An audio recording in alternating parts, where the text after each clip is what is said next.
दोस्तों, अगर आपके भी जवारे हो गए हैं ऐसे, तो सुनकर आपके रोंगटे खड़े हो जाएंगे। जवारे में ऐसी मिट्टी कभी मत डालना जो सूख जाते हैं, हो जाओगे कंगाल। आज मैं आप लोगों को ज्वारे की संपूर्ण जानकारी बताऊंगा। जो हो गए हैं हरे, तो क्या संकेत मिलता है? नवरात्रि के 9 दिन के बाद क्या ज्वारे को विसर्जित कर देना चाहिए, या ज्वारे को कुछ बचा करके अपने पास में रखना चाहिए? ज्वारे में छिपा है आपके भाग्य उदय होने का राज। आखिर ज्वारे में क्या डालना चाहिए, और ज्वारा क्यों सूख जाता है? क्या ज्वारे का पत्ता खाने से धन संपदा प्राप्त होती है, सुख प्राप्त होता है? नवरात्रों में जवारे क्यों उगाते हैं, जानिए संपूर्ण जानकारी। दोस्तों, धन, यश, वैभव, कीर्ति, उत्तम फल तथा करोड़पति बनने का सपना बंद, किस्मत के ताले को खोलने का। नवरात्रि में ज्वारे के बिना मां दुर्गा की पूजा अधूरी मानी जाती है, और इसकी एक पौराणिक कथा भी है। सारी जानकारी इस वीडियो में आज मैं आप लोगों को विस्तार से बताऊंगा। इसलिए मैं बोल रहा हूं कि इस वीडियो को ध्यान से देखना। अगर आपके मन में कोई डाउट है, कोई सवाल है, या फिर नवरात्रि संबंधी कोई आप जो है हमसे सजेशन लेना चाहते हैं, तो बिल्कुल ही आप कमेंट बॉक्स में पूछे। हमारे द्वारा या हमारी टीम के द्वारा आपकी मदद की जाएगी। और हां, कमेंट बॉक्स में अपनी राशि भी जरूर छोड़ दीजिएगा। यदि हमारे पास कोई उपाय होगा, तो वह आकर हम आपके कमेंट के रिप्लाई में बता देंगे, ताकि आपको लाभ प्राप्त हो सके। देखिए, धार्मिक मान्यताओं के अनुसार ज को भगवान ब्रह्मा का प्रतीक माना जाता है। इसलिए नवरात्रि के पहले दिन घट की स्थापना के समय ज की सबसे पहले पूजा की जाती है। उसे कलश में भी स्थापित किया जाता है। सृष्टि की पहली फसल जौ को ही माना जाता है। इसलिए जब भी देवी देवताओं की पूजा की जाती है या हवन के समय आपने जरूर देखा होगा जो अर्पित किए जाते हैं। साथ ही यह भी जाता कि ज अन्न ब्रह्म के समान है, और अन्न का हमेशा सम्मान करना चाहिए। इसलिए पूजा में जट का इस्तेमाल भी होता है। इसलिए लोग ज्वारे बोते हैं। नवरात्रि में बोए जाने वाले ज्वारे से आप अपना भविष्य भी जान सकते हैं। कैसे जान सकते हैं? इस वीडियो में आप लोगों को सारी जानकारी विस्तार से बताऊंगा। अगर आपने अपने घर में ज्वारे बो करके नहीं रखे हैं, तो कोई बात नहीं, इस वीडियो को ध्यान से देख लेना।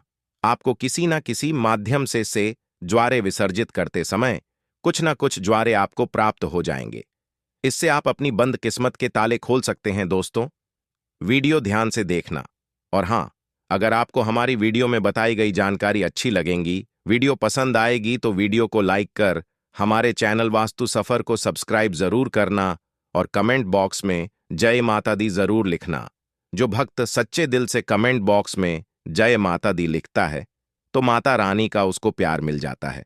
दोस्तों, हमारे धर्मशास्त्र कहते हैं कि नवरात्रि में बोए जाने वाले ज्वारे से आप अपने भविष्य को झांक सकते हैं, अर्थात आप अपने भविष्य को देख सकते हैं। कैसे देख सकते हैं? अगर अंकुरित जौ का रंग नीचे से आधा पीला हो और ऊपर से आधा हरा हो, तो इसका मतलब ये होता है कि आप वाला साल आधा समय ठीक रहेगा और आधा समय आपका खराब चलेगा।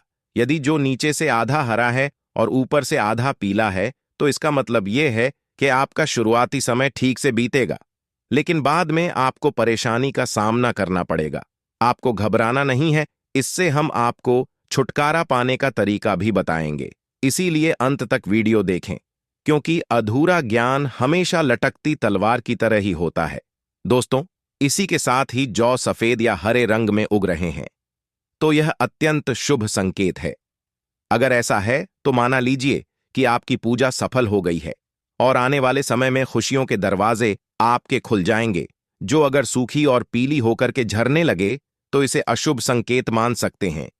ऐसे में आप जो हैं, मां दुर्गा से अपने कष्टों और परेशानी को दूर करने के लिए प्रार्थना कर सकते हैं, या फिर नव दुर्गा का बीज मंत्र जैसे ओम धूम दुर्गाय नमः। दोस्तों, इस मंत्र का 108 बार हवन करके आहुति दे सकते हैं। इससे आपको अत्यंत लाभ मिलेगा, और माता रानी से प्रार्थना कर सकते हैं। कहते हैं कि नवरात्र में बोई गई जौ जितनी बढ़ती है, उतनी ही माता रानी की कृपा बरसती है। इससे व्यक्ति के घर में सुख समृद्धि भी बनी रहने के संकेत मिलते हैं।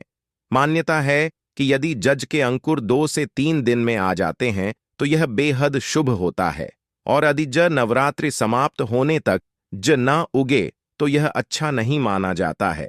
हालांकि कई बार ऐसा भी होता है कि यदि आपने उचित तरीके से जय नहीं बोया है तो भी जज नहीं उगता है। ऐसे में ध्यान रखें कि जय को अच्छे से बोए। वैसे तो अलग अलग घरों में जौ बोने का तरीका भी अलग अलग होता है। कुछ लोग बालू को एक जगह पर इकट्ठा करके उसमें बीज बो देते हैं, जबकि कई लोग अलग से मिट्टी के बर्तन में बालू या मिट्टी डालकर जौ बोते हैं। लेकिन अगर आप चाहते हैं कि यह अच्छे से उगे तो एक मिट्टी के बर्तन में बालू या मिट्टी डालें, फिर उसमें जौ के दाने डाल दें। शारदीय नवरात्रि हो या फिर चैत्र नवरात्रि या फिर गुप्त नवरात्रि, जिस घर में यदि जवारे नहीं बोए जाते तो वहां पर परेशानी अपनी जगह बना लेती है। भूत प्रेत का वास हो जाता है, डेरा भूतों का आ जाता है, गरीबी का वास हो जाता है। शास्त्रों के अनुसार माना जाता है कि माता दुर्गा उस घर में वास करती है और वही सेवा स्वीकार करती है और उसी का व्रत पूर्ण करती है जिसके घर में जवारे हुए जाते हैं। यदि जवारे हरे भरे हैं तो घर में खुशियों का आगमन आवश्यक होता है। हरे भरे जवारे के साथ मां अपनी सखियों के साथ नृत्य करती है, खेलती है। घर में ढेरों खुशियां बरसती हैं, माता का प्यार बरसता है और ऐसे घर से भूत प्रेत दूर भाग जाते हैं। कहते हैं जवारे नकारात्मकता को नष्ट करते हैं और सकारात्मकता का संचार करते हैं। शास्त्रों में स्पष्ट लिखा है कि नवरात्रों में यदि जिस घर में जवारे नहीं होते, जवारे नहीं बोए जाते तो इतना संभलो, आपके घर में प्रेत आत्माओं ने डेरा बना रखा है। घर से यदि भूत प्रेत को भगाना है तो जवारे नवरात्रों में अवश्य माता बड़ी प्रसन्न होती हैं, खुश होती है मां। जो होते हैं, आप इसे 9वें दिन कन्या पूजन में कन्याओं को भोग स्वरूप उनको वितरित करें। आप चाहे तो देवताओं को जौ का भोग लगा सकते हैं। कन्या की थाली में इसका एक एक टुकड़ा रखें। माता नवदुर्गा प्रसन्न होती है। नवरात्रि में ज्वारे का भोग देवताओं को अति प्रसन्न करता है। दोस्तों, जो ज्वारे होते हैं यह बहुत ही पवित्र चीज है, इसे आप साधारण मत समझना। वैसे मैया रानी करुणामय है, वह अपनी संतान और अपने लाल को सदैव माफ कर देती है। ज्वारे को साक्षात नौ दुर्गा का स्वरूप माना जाता है, ब्रह्म का स्वरूप माना जाता है। चलिए, इस वीडियो में मैं आप लोगों को बताने का प्रयास करूंगा कि अब सवाल यह उठता है कि नवरात्रि में ज्वारे का क्या करें, क्या विसर्जन कर दें या इसे घर में रहने दें। तो धार्मिक मान्यता कहती है कि ज्वारे को घर में रखना शुभ माना जाता है, लेकिन इसको रखने के पीछे एक निश्चित निर्धारित समय रहता है। इसी निर्धारित समय में ज्वारे की सेवा करके जल में विसर्जित इसे कर देना चाहिए। दोस्तों, जैसे कि आपने 9 दिन इसकी खूब सेवा की है, बहुत अच्छी बात है। 9 दिनों के बाद इसे जल में विसर्जित कर देना चाहिए, क्योंकि शक्ति को शक्ति के साथ मिलाना जरूरी है। जल को गंगा शक्ति कहा जाता है और ज्वारे को श्री शक्ति अर्थात लक्ष्मी की शक्ति, दुर्गा की शक्ति। इसलिए श्री शक्ति को हम जब जल शक्ति गंगा शक्ति को भेंट करते हैं तो यह गंगा शक्ति में जाकर के मिल जाती है। मैं आपको एक छोटे से उदाहरण से समझाने की कोशिश करूंगा। जिस प्रकार जो हमारा शरीर होता है यह पंच तत्वों में मिल जाता है, उसी प्रकार ज्वारा भी पूर्ण प्रकार शक्ति के साथ अपने अष्टभुजा दुर्गा स्वरूप में शक्ति में मिल जाता है। तो दोस्तों, ज्वारा 9 दिन अखंड ज्योत जलने के कारण ध्यान से सुनना। ज्वारे के आसपास में 9 दिन अखंड ज्योति जलने के कारण मां दुर्गा के समीप में यह रहने के कारण बिल्कुल ही यह शक्ति स्वरूप में जागृत हो जाते हैं। ऐसे ज्वारे लोगों के दुख तकलीफ परेशानी इन सबको चुटकियों में समाप्त कर सकते हैं। तो आइए इस वीडियो में जानते हैं ज्वारे से किस प्रकार हम अपनी फूटी किस्मत को दूर कर सकते हैं, अपने दुर्भाग्य को सौभाग्य में बदल सकते हैं और सभी प्रकार की आपकी जो दबी हुई इच्छा है आप उसे पूर्ण कर सकते हैं। देखिए, अगर आज की वीडियो आपने मिस कर दी तो सारी जिंदगी आप गरीब रह जाएंगे, क्योंकि ज्वारे से आप अपनी गरीबी को, अपने कष्ट को, अपनी परेशानी को, अपने दुख को, अपनी तकलीफ को, या आपके घर परिवार में किसी को दुख है, तकलीफ है, लंबे समय से बीमार हैं, आप उन्हें स्वस्थ करा सकते हैं। तो आइए इस वीडियो में जानते हैं वास्तव में हमें जो है ज्वारे का क्या करना चाहिए। तो ज्वारे विसर्जित करते समय कुछ ज्वारे साफ पानी से धो करके हमें अपने साथ में ले आना चाहिए। क्यों इसे लाना चाहिए? क्योंकि इसे श्री शक्ति का प्रतीक कहा जाता है। श्री शक्ति अर्थात इसे लक्ष्मी का स्वरूप माना जाता है। ज्वारे को हमेशा धन स्थान है, व्यापार स्थान है या फिर कारोबार स्थान है, यहां पर जरूर रखना चाहिए। इससे धन में बढ़ोतरी होती है, कारोबार में उन्नति होती है।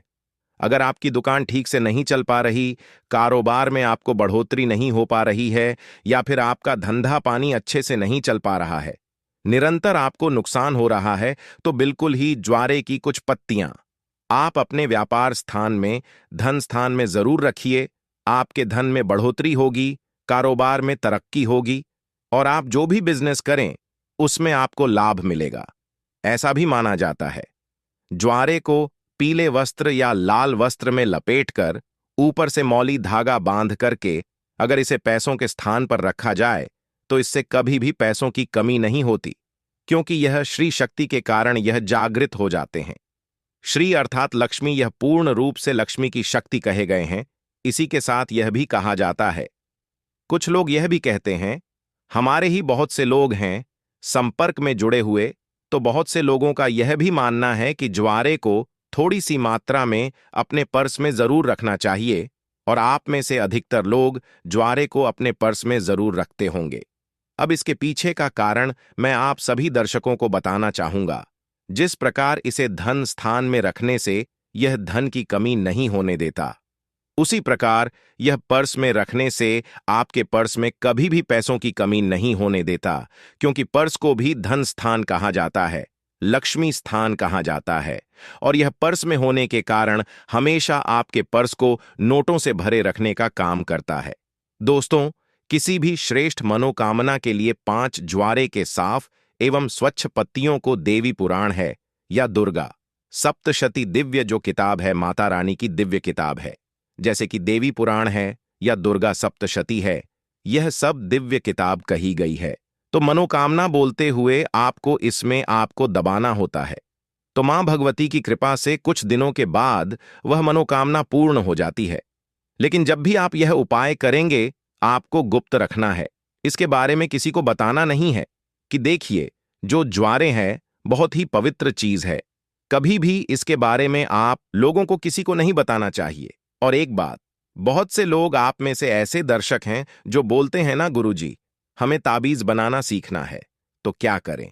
तो एक बात ध्यान से सुन लीजिए दोस्तों, अगर आप भी चाहते हैं कि निरंतर आपके शरीर में माता रानी का वास बना रहे, आपका शरीर जो है सुरक्षा कवच से ढका रहे, तो ज्वारे के 4 से 5 पत्ते आपको लेने हैं।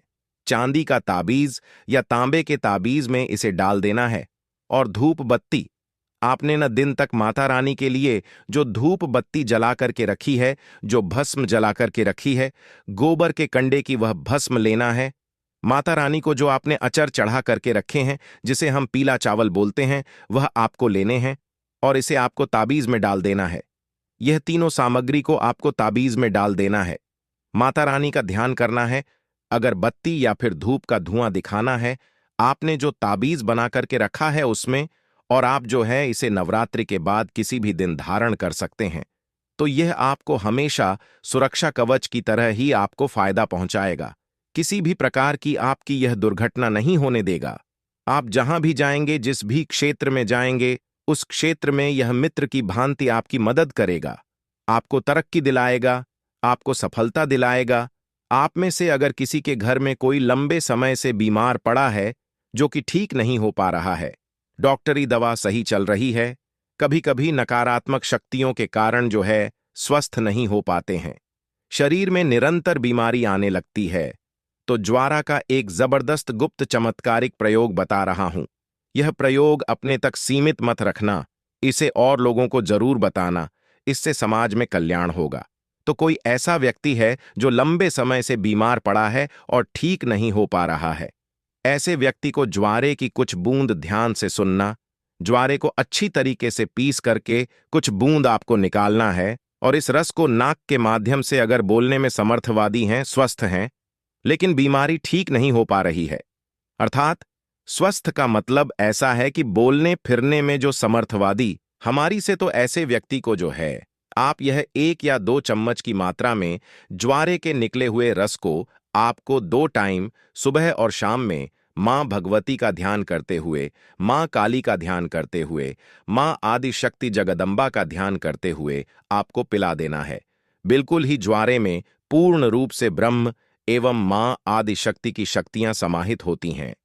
इसे पिलाने के बाद आप देखना, इसे लगातार 5 से 7 दिनों तक पिला देना। दोस्तों, खाट पर पड़ा इंसान भी स्वस्थ हो जाएगा और चलने फिरने के लायक बन जाएगा। इसलिए मैं आप लोगों को बोलता हूं कि हम जितनी भी सामग्री अपने घर में नवरात्रि के समय रखते हैं, माता रानी को प्रसन्न करने के लिए, चाहे आप ज्वारे ले लीजिए, चाहे ज्योत की बाती ले लीजिए, चाहे भस्म ले लीजिए, चाहे आप जौ ले लीजिए, यह सब किसी ना किसी काम जरूर आते हैं। दोस्तों, हम सब इसे नदी में विसर्जित कर देते हैं। यही हमारी सबसे बड़ी मूर्खता है। नदी में विसर्जित करना चाहिए, ऐसी कोई बात नहीं है। आप नदी में इसे बेशक विसर्जित करें, लेकिन इसकी कुछ मात्रा हमें अपने पास में बचा करके रख लेना चाहिए, क्योंकि यह माता रानी का प्रसाद होता है। और निकट भविष्य में जब हमें कोई परेशानी आती है, किसी को भूत बाधा लग गई है, तो ज्वारे की कुछ बूंद इसका रस निकाल करके नाक में 1 से 2 बूंद टपका देने से भूत तत्काल छोड़ देता है। दोस्तों, नकारात्मक शक्ति भाग जाती है। तो इन सारी चीजों को हमें कुछ ना कुछ मात्रा में बचाकर जरूर रखना चाहिए। आगे चलकर के यही हमारे लिए माता का वरदान साबित होता है। यह देवी का ही आशीर्वाद होता है। इसीलिए कभी भी इसे पूर्ण रूप से विसर्जित नहीं करना चाहिए। इसका कुछ अंश हमें, जैसे कि के साल में नवरात्रि आते हैं, शारदीय नवरात्रि 1 साल में ही आते हैं। चैत्र नवरात्रि, शारदीय नवरात्रि, 2 गुप्त नवरात्रि होते हैं, 4 नवरात्रि होते हैं। तो नवरात्रि आने तक इसे हमें अपने लिए बचा करके रखना चाहिए। अगर आप भी ज्वारे के संबंध में कोई और विशेष जानकारी रखते हैं, तो कमेंट करके हमें जरूर बताइएगा। और कमेंट बॉक्स में जय माता दी अभी तक नहीं लिखा है, तो जय माता दी लिख करके हमारे चैनल वास्तु सफर को सब्सक्राइब जरूर करिएगा। माता रानी अपने भक्तों की तमाम परेशानी को दूर करती है।